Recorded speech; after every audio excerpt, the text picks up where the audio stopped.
안녕하세요. 국민대학교 정국민입니다. 2021년 새해 좋은 성과를 기원합니다.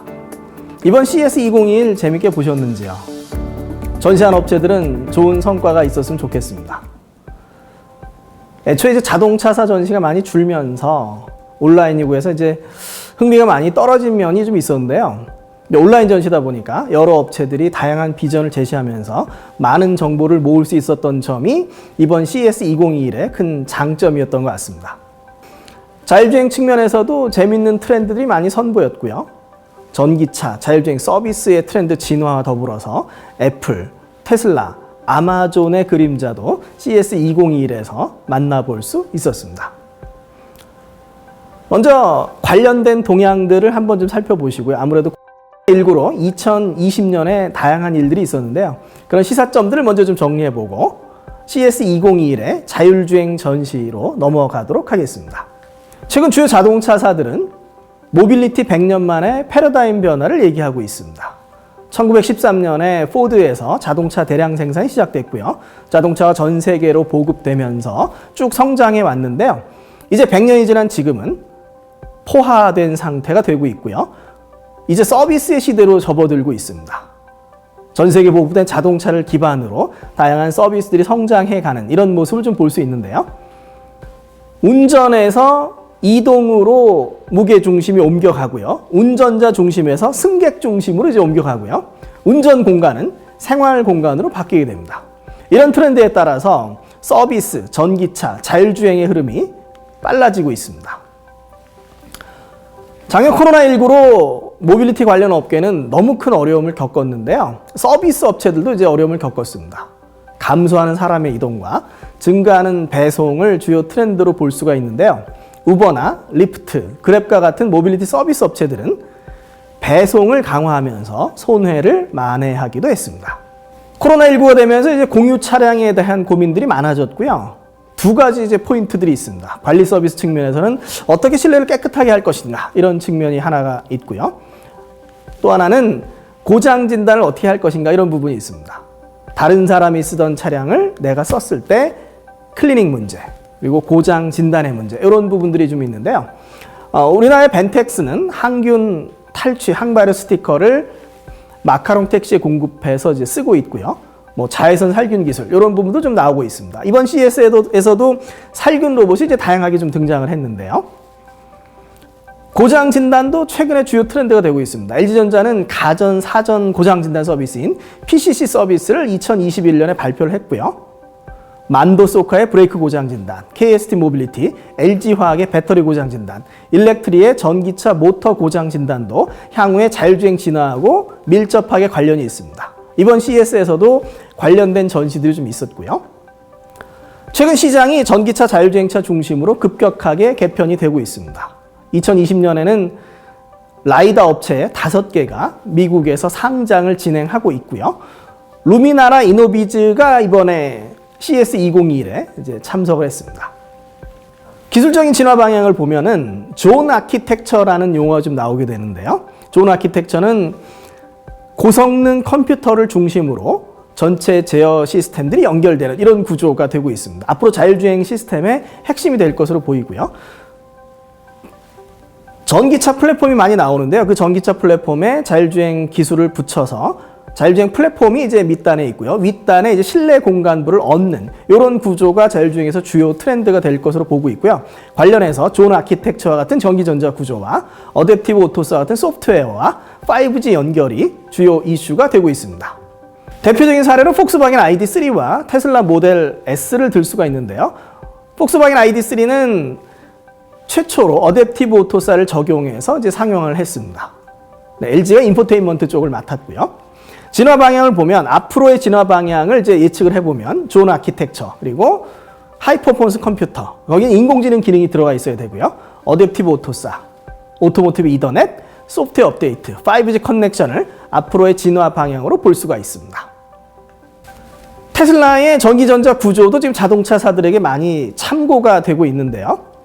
일본 니케이에 따르면 모델 S에서 15개였던 ECU는 모델 3에서 4-5개 정도로 줄었다고 얘기를 하고 있고요.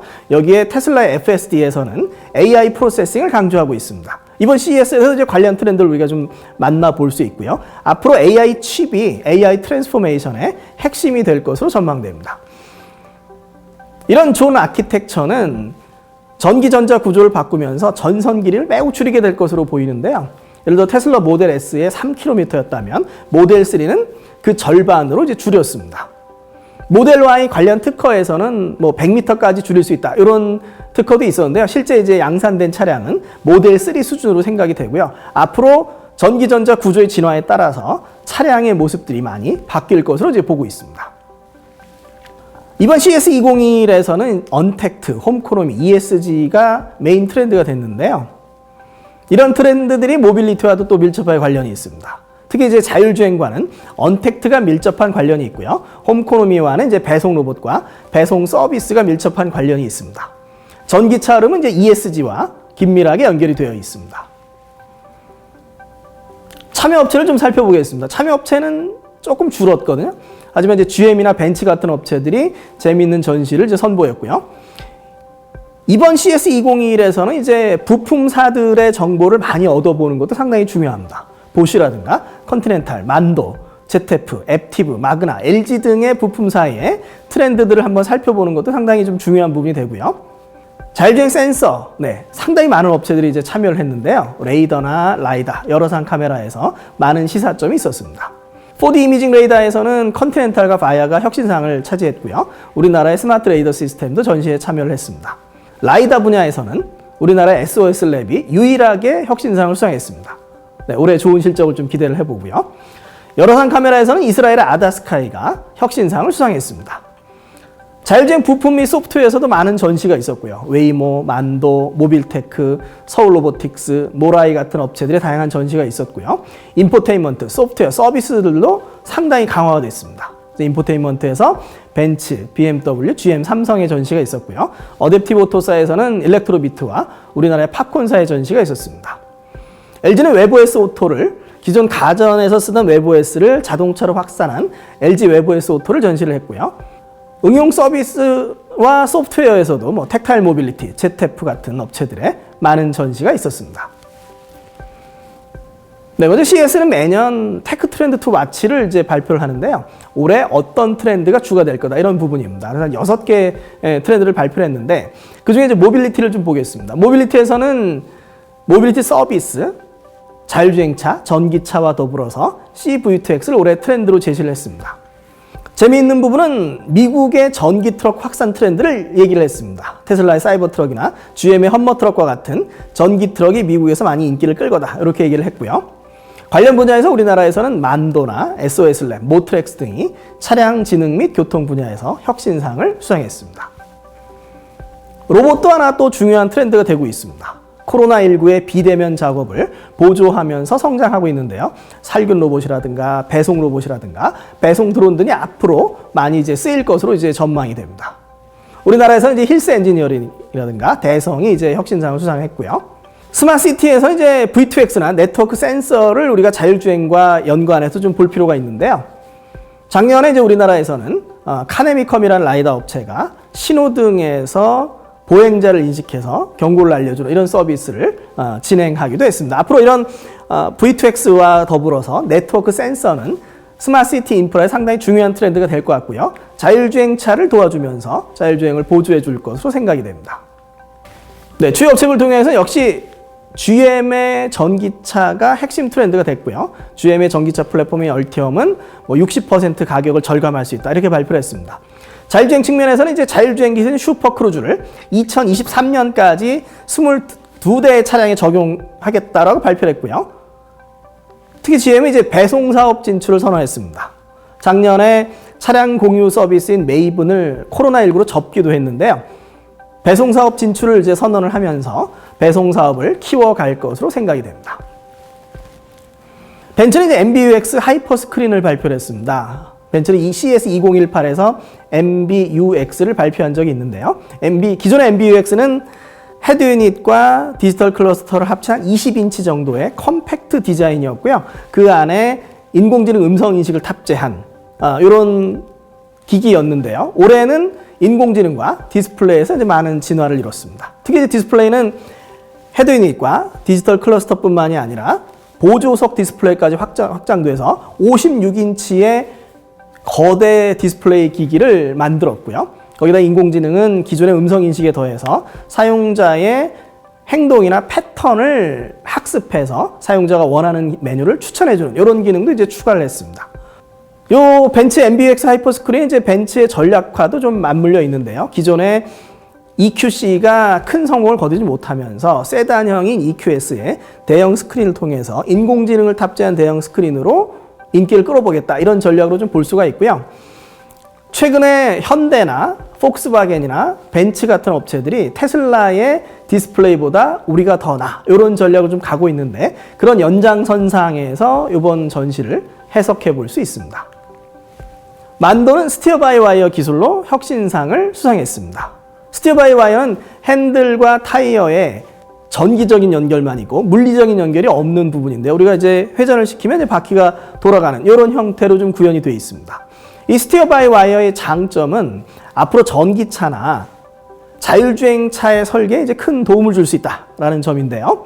오토 스토어 기능이 이제 자율주행에서 수동주행으로 전환되거나 수동주행에서 자율주행으로 전환될 때 핸들이나 브레이크를 자유자재로 꺼냈다가 넣을 수 있는 이런 기능이 이제 적용이 될 수 있습니다. 만도는 2022년부터 관련 기술을 상용할 예정입니다.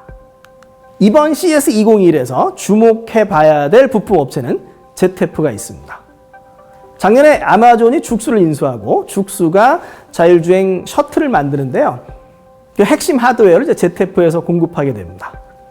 그래서 ZF가 이번 CS2021에 대대적으로 전시를 한 것으로 좀 생각이 되고요.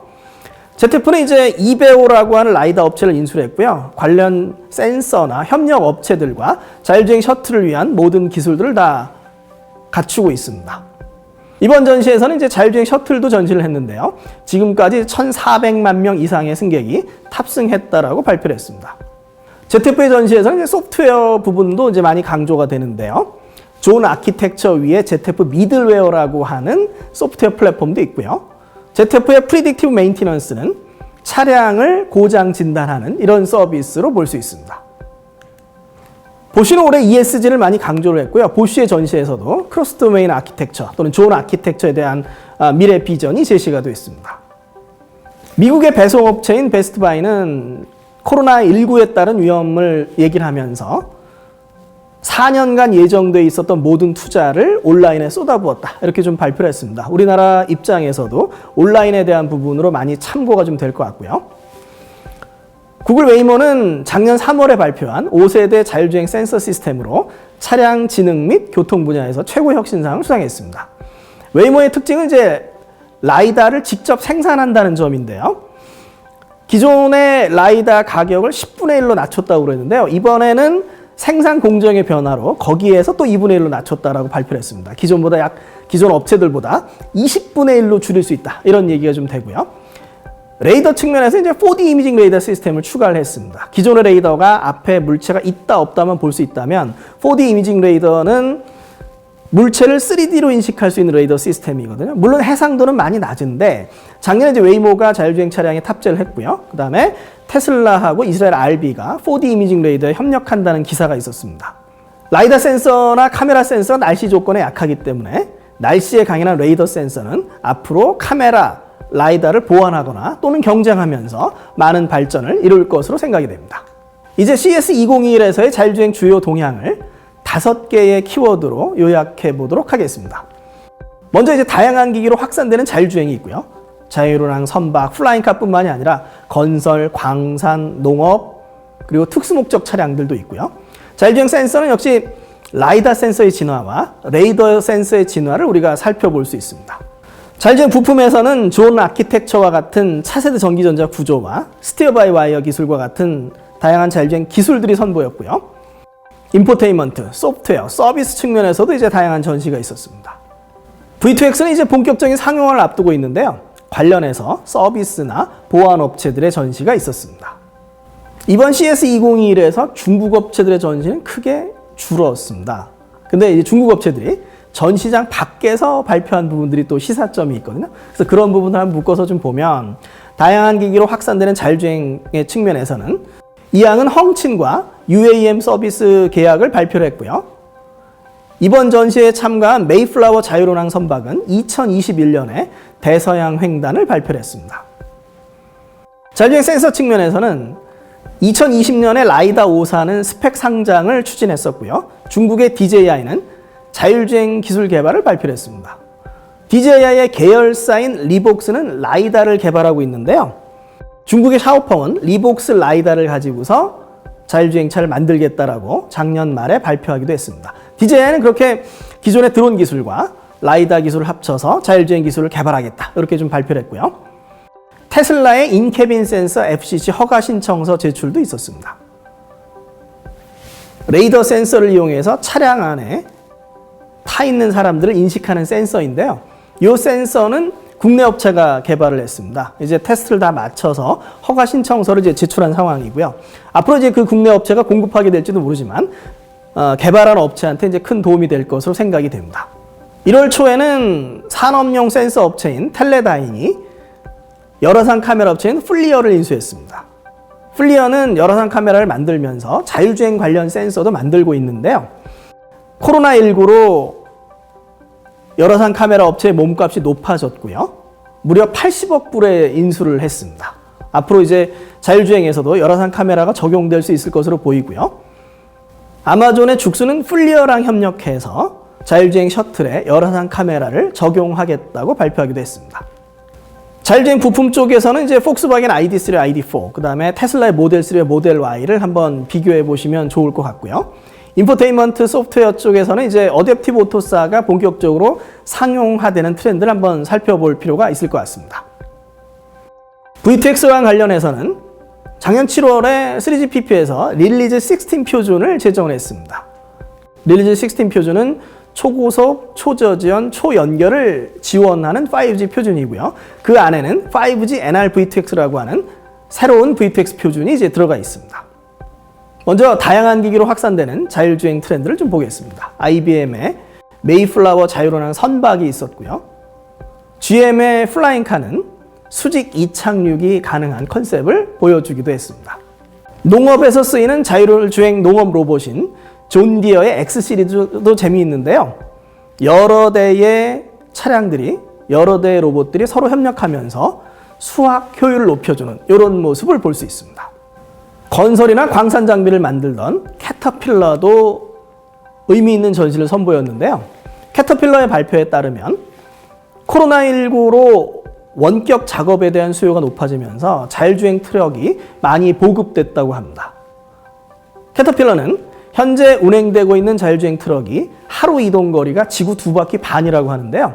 앞으로 이제 비대면이 더 확산되면 이와 같은 자율주행 기술들이 다양한 산업으로 확산될 것으로 보입니다. 이키는 순찰형 로봇을 선보였는데요. 앞으로 자율주행 특수목적 차량도 다양하게 쓰일 것으로 보입니다.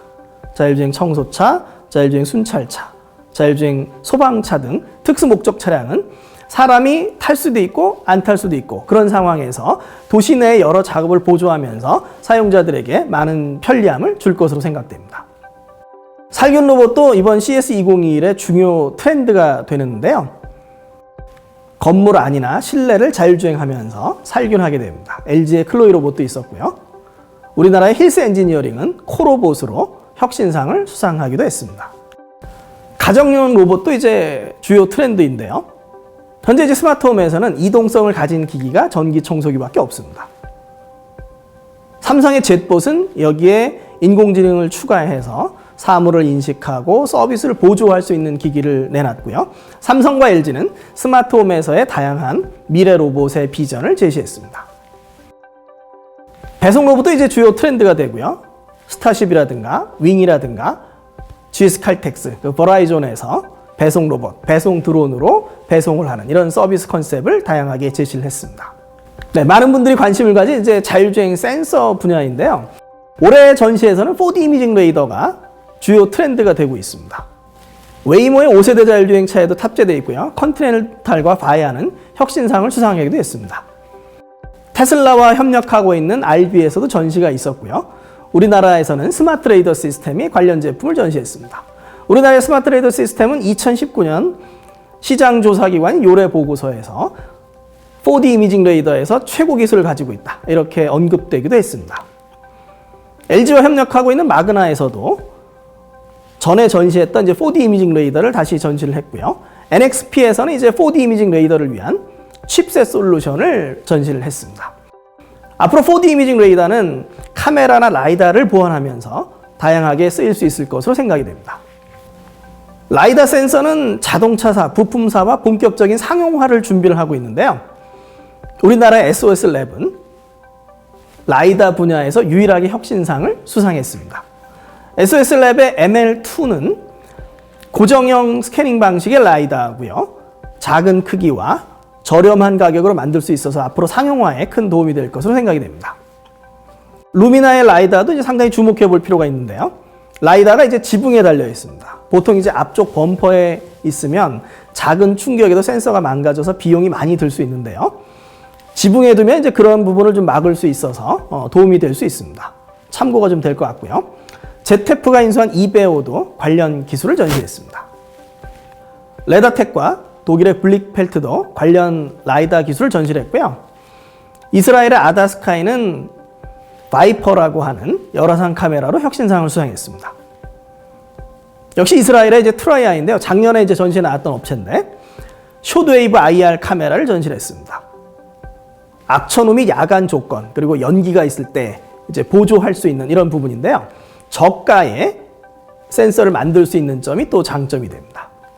자율주행 부품에서는 만도의 스티어 바이 와이어 기술이 있었고요. 우리나라의 모빌테크는 자율주행차가 위치를 쉽게 인식할 수 있는 기술로 혁신상을 수상했습니다. 우리나라의 서울 로보틱스는 실시간 라이다 인식 소프트웨어를 전시를 했고요.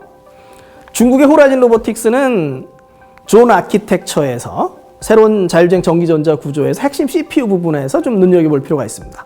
테슬라의 FSD처럼 AI 칩 전이 3를 전시를 했는데요. 중국의 호라이즌 로보틱스는 CS 기간 중에 4억 달러의 투자를 발표하기도 했습니다. 존 아키텍처의 진화에 따라서 ZF, 보쉬, 애티브 등이 새로운 자율주행 전기전자 구조를 전시를 했고요. 자율주행 전기전자 구조의 핵심 소프트웨어인 어댑티브 오토사에서는 우리나라의 팝콘사와 독일의 일렉트로비트가 관련 기술을 전시했습니다.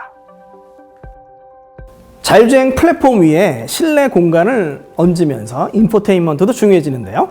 벤츠, BMW, 삼성, 하만, FCA에서 관련 기술을 전시했습니다. 우리나라의 모라이는 자율주행 시뮬레이터를 개발하고 있는데요. 화성의 KCT라고 하는 자율주행 테스트 도시를 그대로 디지털화해서 시뮬레이터를 제공을 하고 있습니다. LG는 기존 가전에서 쓰이던 웹OS를 자동차로 확장한 웹OS 오토를 전시를 했고요. 옐로나이프는 현대차에서 분사한 회사인데요. 우리가 이제 디지털 계기판에 영상을 업데이트하고 바꿀 수 있는 이런 서비스를 선보였습니다. 앞서 차량 고장 진단이 공유 차량이나 자율주행차에 중요하다고 말씀을 드렸는데요. 자율주행 차량은 누군가 이제 진단을 해줘야 되는데 그걸 원격으로 진단해 줄 필요가 있는 거죠. 텍타일 모빌리티와 독일의 ZF가 관련 기술을 선보였습니다. 이스라엘 텍타일 모빌리티는 지금 BMW랑 협력하고 있다고 얘기를 하고 있는데요. 서스펜션이나 타이어나 브레이크에서 모아진 정보를 바탕으로 차량 유지 보수에 활용을 하고요. 그 도로 감지나 주행 성능 향상에도 쓸 수 있다고 발표했습니다. ZF는 예측 관리 기술인 프리딕티브 메인티넌스 기술을 발표했는데요. 전체 부품들을 지속적으로 모니터링하고 유지 보수할 수 있는 서비스입니다. 앞서 이제 코로나19와 고장 진단에서 이제 본 것 같이 이런 서비스들이 앞으로 상당히 중요해질 것으로 보입니다. 차량과 차량, 차량과 인프라, 차량과 도로를 연결한 V2X는 이제 본격적인 상용화를 앞두고 있는데요. 본격적인 상용화를 앞두고 있기 때문에 여러 서비스들과 보안 관련 업체들이 이제 전시를 선보였습니다. 아이넷은 V2X 기반 충돌 방지 서비스를 이제 선보였고요. 오토 가디언은 V2X 기반 지능형 교통 안전 시스템을 전시를 했습니다. 독일의 에스크립트와 대만의 아크렌도 V2X 보안 기술을 선보였는데요. 앞으로 V2X 기술이 본격적으로 상용화에 들어가면 서비스나 보안 기술이 상당히 중요해질 것으로 생각이 됩니다. 네, 지금까지 CS2021 자율주행 핵심 키워드를 5개의 키워드를 한번 정리해봤습니다. CS2021에서는 언택트, 홈코노미, ESG가 주요 트렌드가 되고 있습니다. 비대면 환경을 의미하는 언택트, 스마트홈이 하나의 경제화되는 홈코노미, 환경, 사회, 지배 구조에 대한 기업의 책임을 강조하는 ESG 트렌드가 상당히 강조되고 있는데요. 이런 트렌드들이 모빌리티와 긴밀하게 연결이 되어 있습니다. CS2021의 자율주행 핵심 키워드로는 자율주행이 자율운행 선박이라든가 플라잉카라든가 농업, 건설, 광산, 특수목적 차량으로 확산되는 트렌드가 하나 있고요. 레이더나 라이다 같은 자율주행 센서가 크게 진화를 했습니다. 앞으로 자율주행을 위한 차세대 전기전자 구조와 관련 부품들이 많아질 것으로 보이고요. 인포테인먼트, 소프트웨어, 서비스 측면에서도 다양한 업체들의 전시가 있었던 점이 특징입니다. 또한 본격적인 상용을 앞두고 V2X에서 보안이라든가 서비스 같은 부분들이 선보인 점도 특징입니다. 관련해서 이제 우리나라 업체들에게 주는 시사점도 있는데요. 예를 들어서 라이다 업체들은 현재 주요 부품사나 자동차사들과 상용화를 위한 긴밀한 협력을 하고 있습니다. 자동차 도메인에서는 자동차사나 부품사와의 협력이 상당히 중요해지는데요. 자동차에서 어떤 요구사항이 있는지, 그리고 어떤 내구성을 갖춰야 되는지 이런 필요사항을 좀 반영해 볼 필요가 있습니다. 관련해서 우리나라 스타트업들을 만도와 모비스 같은 부품사와 묶어서 검증과 자동차 요구사항을 알 수 있도록 지원해주는 이런 정책적인 배려도 필요할 것 같고요. 그렇게 스타트업을 끌어주는 전략을 통해서 우리나라 스타트업들이 세계 무대에서 성공해 나갈 수 있을 거라고 생각이 됩니다. 앞으로 미래 산업을 이끌어갈 모빌리티와 자율주행 분야에서 우리나라 업체들의 좋은 성과를 응원합니다. 더 좋은 우리나라를 이끌어 주십시오. 감사합니다.